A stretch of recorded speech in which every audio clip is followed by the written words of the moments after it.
The neighborhood was usually quiet, filled with small houses, green lawns, and smiling faces.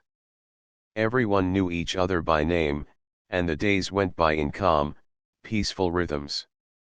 But something was about to change that calm. Anna was a police commander. She had worked hard for many years to reach her position. She cared deeply about fairness, justice, and protecting the people around her. Every morning, she walked through the neighborhood on her way to work, greeting neighbors with a warm smile. To her, this place was more than just where she lived, it was her community. But not everyone felt the same way. At the corner house lived a woman named Helen. Helen was known to be very strict about rules and appearances. She was part of the homeowners association, the HOA, and took her role seriously.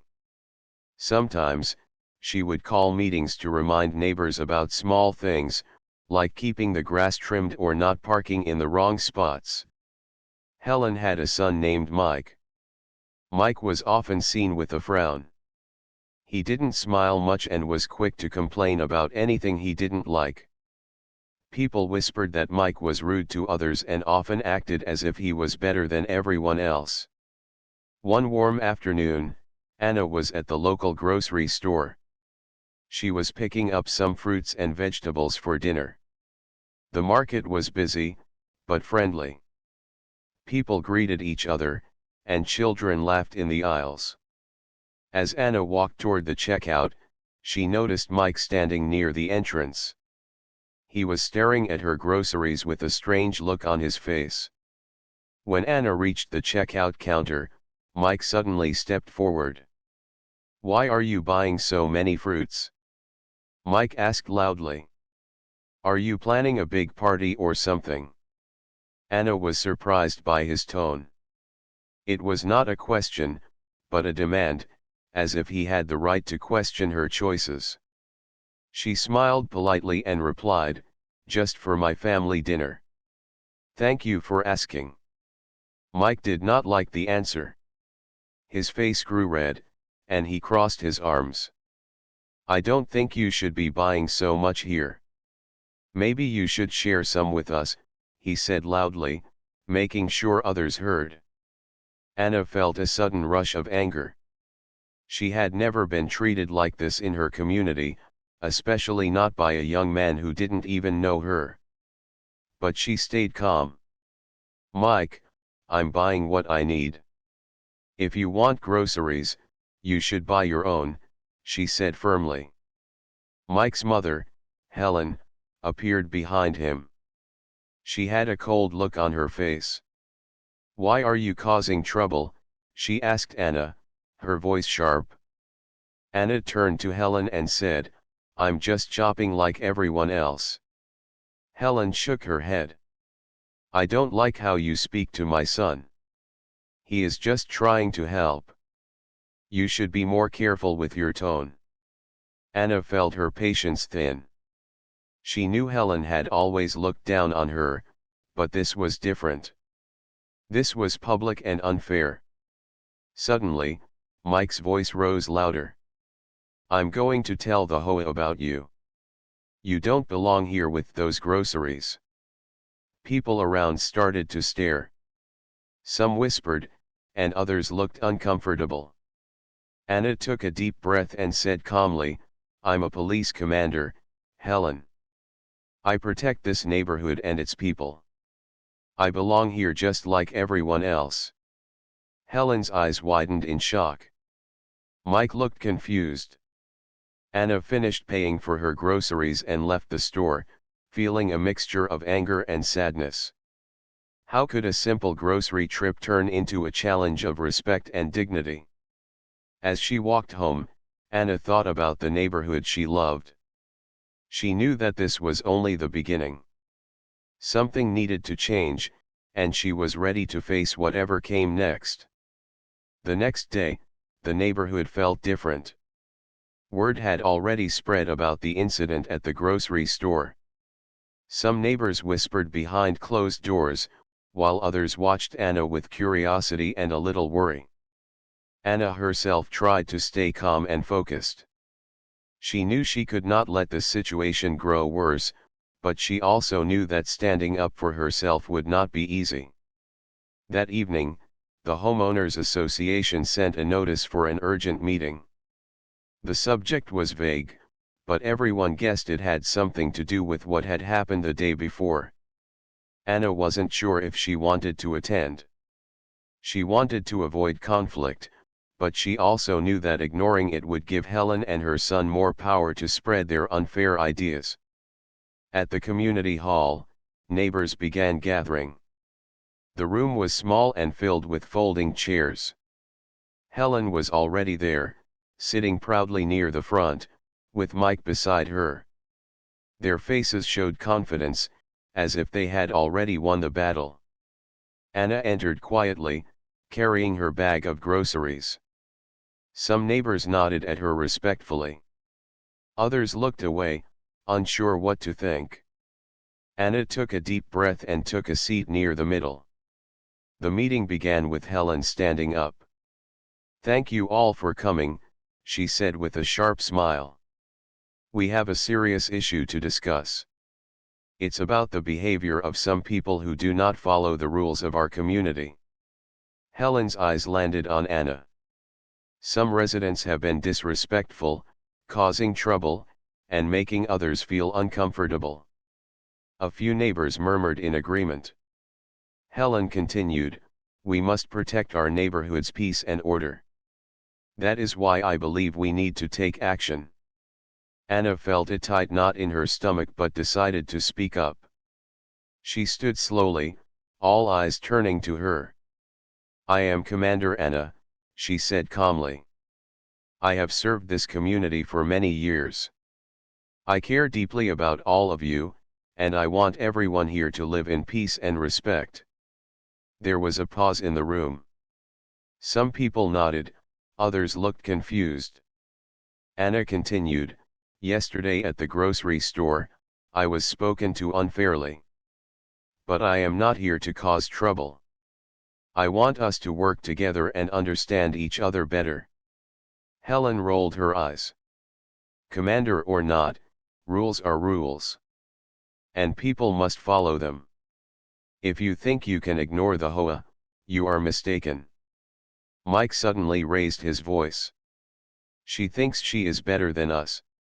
She thinks her job makes her special." The room grew louder. Some neighbors whispered support for Mike, others looked uncomfortable with his words. Anna looked directly at Mike. "My job does not make me better than anyone else. It means I have a responsibility to protect everyone here, including you." Helen smiled coldly. "Responsibility or not, this community has standards. We won't let anyone break them." Anna's heart ached. She had hoped for understanding, but instead, she felt walls closing in around her. Still, she would not give up. "Standards are important," she said softly. "But respect and kindness are even more important. We are neighbors, and we should help each other, not fight." One of the older neighbors, Mr. Clark, raised his hand. "I think Anna is right. We should not let fear or anger divide us. We are stronger when we stand together." A few others nodded, and the room grew quieter. Helen frowned but said nothing. The meeting continued, with Helen trying to push her ideas, but the energy in the room had changed. After the meeting, Anna walked home slowly. She thought about the neighbors who had supported her and the ones who still seemed unsure. She knew that changing minds would take time. That night, Anna sat by her window, looking out at the quiet streets. The moonlight touched the trees, and the neighborhood seemed peaceful again. But Anna knew the peace was fragile. She also knew she had a choice to be silent or to fight for what was right. She chose to fight. The next morning, Anna woke up with a heavy heart but also a strong will. The meeting from last night was still fresh in her mind. She was grateful for the neighbors who had spoken in her favor, but she knew Helen and Mike would not give up easily. Their anger was strong, and Anna realized the fight for respect and fairness would not be over soon. Anna decided to take action. She wanted to show the community who she really was, not just a police commander, but also a neighbor who cared deeply for everyone. She thought about organizing something that could bring people together, something simple but meaningful.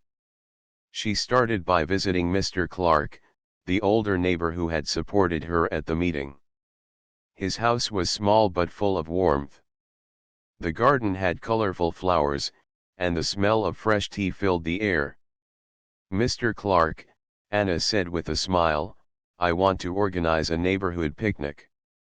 Something to bring everyone together, so we can talk, laugh, and understand each other better."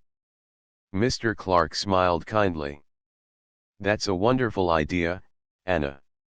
Sometimes, when people meet in a relaxed place, they see each other differently. I'll help you." Anna felt hope. If she could bring the neighbors closer, maybe the walls of misunderstanding could slowly come down. She sent out invitations to every house in the neighborhood. She wrote a note that said, "Let's come together for a picnic in the park, food, fun, and friendship. All neighbors are welcome." But not everyone was happy. Helen heard about the picnic and frowned. She spoke to Mike angrily. "This is your chance, Mike. You must stop this before it starts." Mike nodded, but Anna could see the confusion in his eyes. He didn't seem sure what he wanted anymore. On the day of the picnic, the park was full of green trees and fresh air. Anna arrived early to set up tables with snacks and drinks. She felt nervous, wondering how many neighbors would come. Slowly, people began to arrive. Some came with food to share, others brought games and blankets. Mr. Clark came with a basket of homemade cookies. Children ran and played, their laughter filling the air. Helen and Mike arrived last. Helen looked around with a hard face, and Mike stayed close to her side, still unsure. But Anna greeted them warmly. "Welcome," Anna said kindly. "I'm glad you came." Helen did not reply but sat on the edge of the group. Mike looked around, watching the happy faces. As the afternoon passed, neighbors talked and shared stories. They learned about each other's lives, their hopes, and their struggles. Anna saw how the ice was slowly breaking. Mike approached Anna quietly. "I'm sorry for what I said," he said softly. "I didn't understand you before." Anna smiled gently. "Thank you, Mike. It's never too late to learn and change." Helen watched the scene quietly. For the first time, she saw her son smiling, talking with others, and not frowning. Maybe the walls of anger could be lowered after all. The sun began to set, painting the sky in orange and pink. The neighborhood felt alive, filled with new hope. Anna packed the last of the snacks and looked around at the happy faces. She felt proud but also knew the road ahead would still have challenges. That night, as she lay in bed, Anna thought about the power of kindness. Sometimes, it was the smallest actions, a picnic, a smile, a simple word that could change hearts. She was ready for whatever came next. For Anna, this neighborhood was more than a place to live, it was a place to build a better future for everyone. Days passed since the picnic, and the neighborhood began to feel a little different. Conversations between neighbors were warmer, smiles more common. Anna noticed this change as she walked through the streets in the mornings on her way to work. One morning, as Anna was watering her small garden, a few neighbors stopped by to chat. Mrs. Lewis, a kind woman who lived 2 houses down, came with a basket of fresh bread. "Thank you for the picnic, Anna," she said with a bright smile. "It was lovely to see everyone together." Anna felt a warm glow inside. I'm glad you enjoyed it, Mrs. Lewis. We need more moments like that. Even Helen's attitude seemed to soften a little. Though she didn't say much, Anna noticed Helen no longer avoided her completely. And Mike, Helen's son, had started to nod in greeting when they passed on the sidewalk. Anna wanted to keep this positive change going.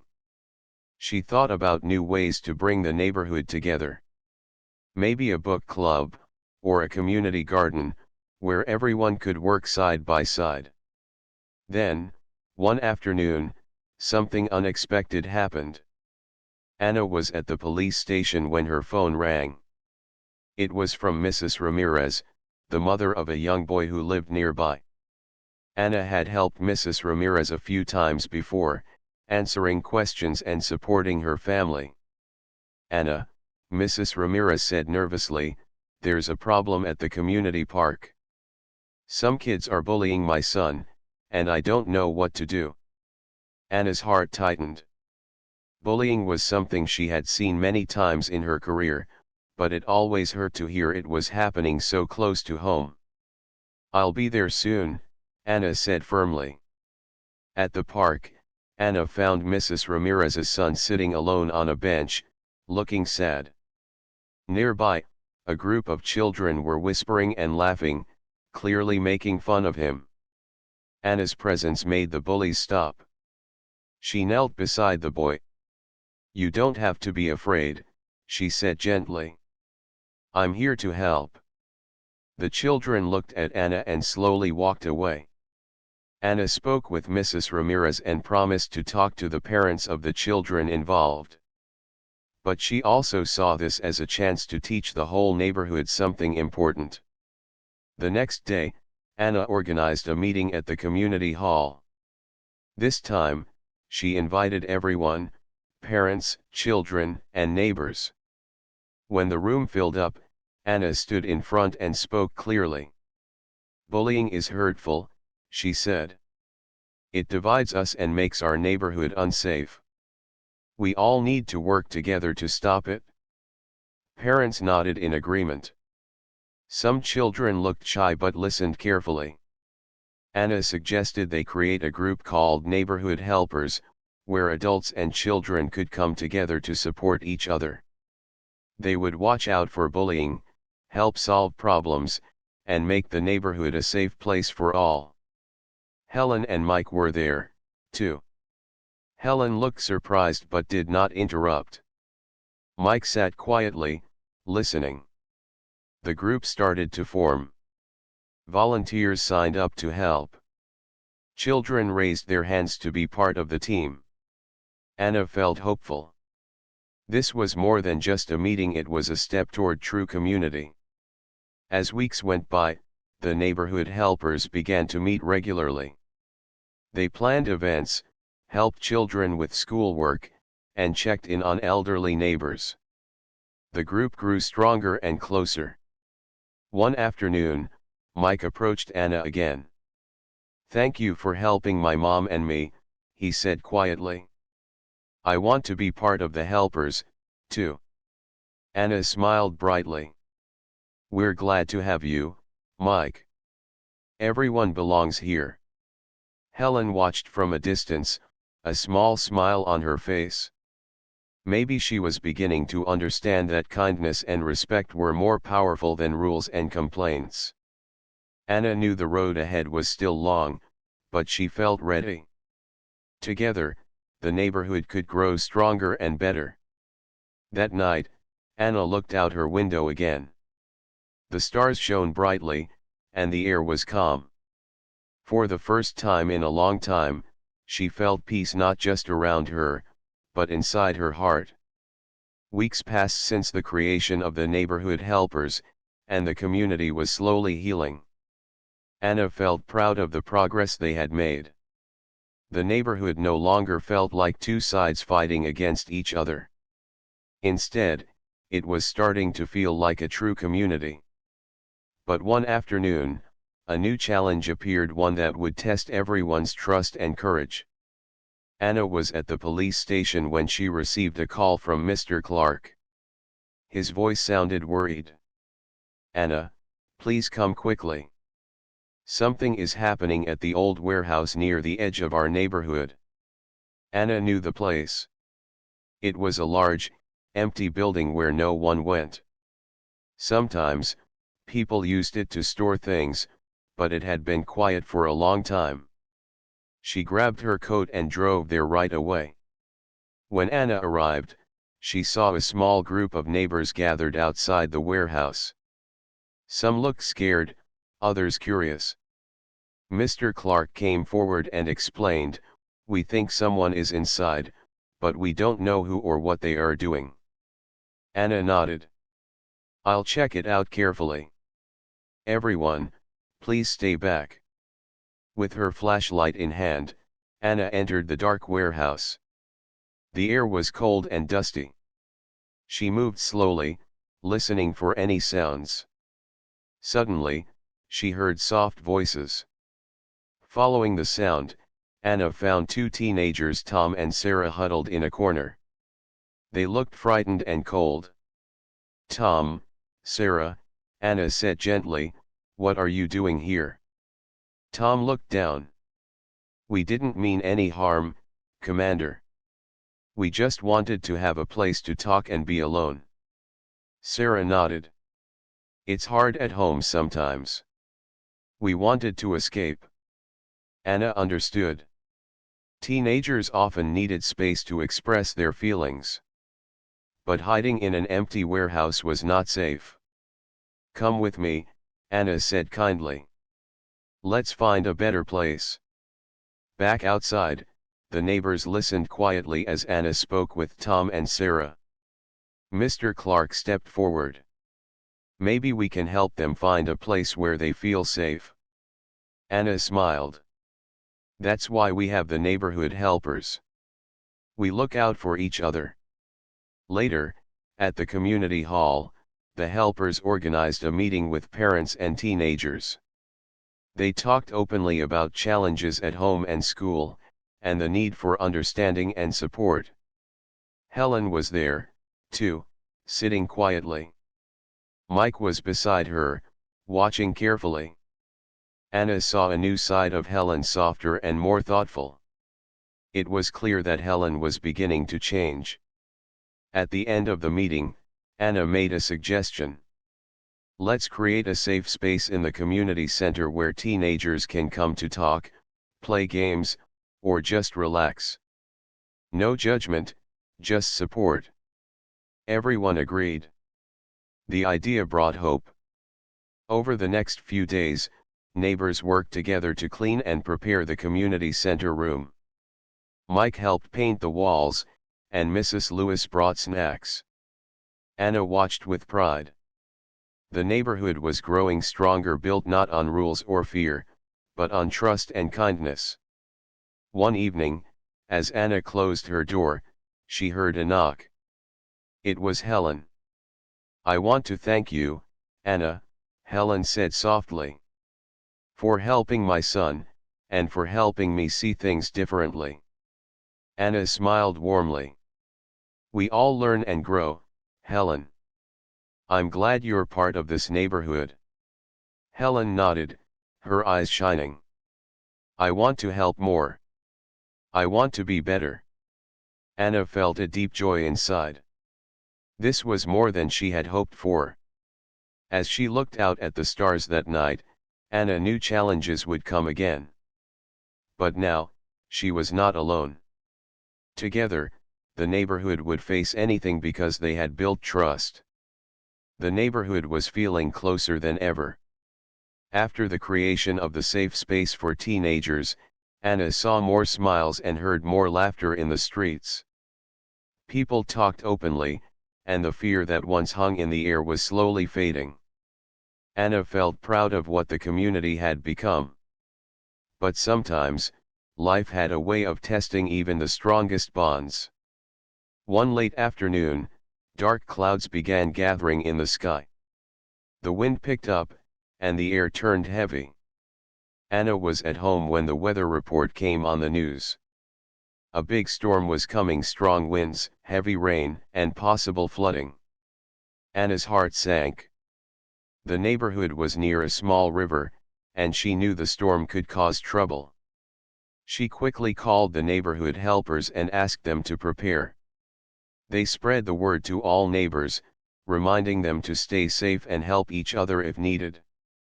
As the storm arrived, the rain fell hard and the wind howled through the trees. Streets began to flood, and some houses had water creeping near their doors. Anna put on her raincoat and boots and went outside. She checked on neighbors, especially the elderly and families with children. When she reached Helen's house, she saw Helen struggling with some loose boards on her porch. Mike was trying to hold them steady, but the wind was too strong. "Let me help," Anna said, moving closer. Together, they secured the boards. Helen looked at Anna, eyes filled with gratitude. "Thank you, Anna. I'm glad you're here." Anna smiled. "We're all here for each other." Suddenly, a loud crash echoed down the street. Anna turned to see a large tree branch had fallen, blocking the road. She called the helpers on her radio. "We need to clear the road quickly. Can you send help?" Within minutes, a group arrived with saws and tools. Mike was among them, working hard to help clear the way. The storm raged on, but the community worked together. Neighbors checked in on each other, shared food and blankets, and kept spirits high despite the danger. Later that night, the rain stopped, and the storm passed. The neighborhood had some damage, but no one was hurt. Anna gathered everyone in the community hall for a meeting the next day. They talked about the storm and how they had helped each other. Helen stood up and spoke for the first time in front of the group. "I want to thank all of you. The storm showed me what true community means. It's not about rules or complaints, but about caring and helping." Mike smiled beside her. "I'm proud to be part of this neighborhood." Anna felt tears in her eyes. The journey had been difficult, but moments like this made it worth everything. The helpers decided to organize regular safety checks and prepare better for future storms. The neighborhood had grown stronger, ready to face any challenge together. That evening, as Anna walked home, the sky was clear, and stars twinkled above. The storm had passed, but the lessons it left behind would stay forever. Anna knew that no matter what happened next, the neighborhood was more than just houses and streets, it was a family. And she was proud to be its protector. The neighborhood had changed a lot since that tense day at the grocery store. The journey had not been easy, but Anna could see the fruits of her patience, kindness, and hard work. The streets were filled with laughter again, neighbors helped each other, and the sense of community was stronger than ever. One bright Saturday morning, Anna stood at the entrance of the park where they had their first picnic. The same park where neighbors had started to come together. Today was special, a day to celebrate the neighborhood's new beginning.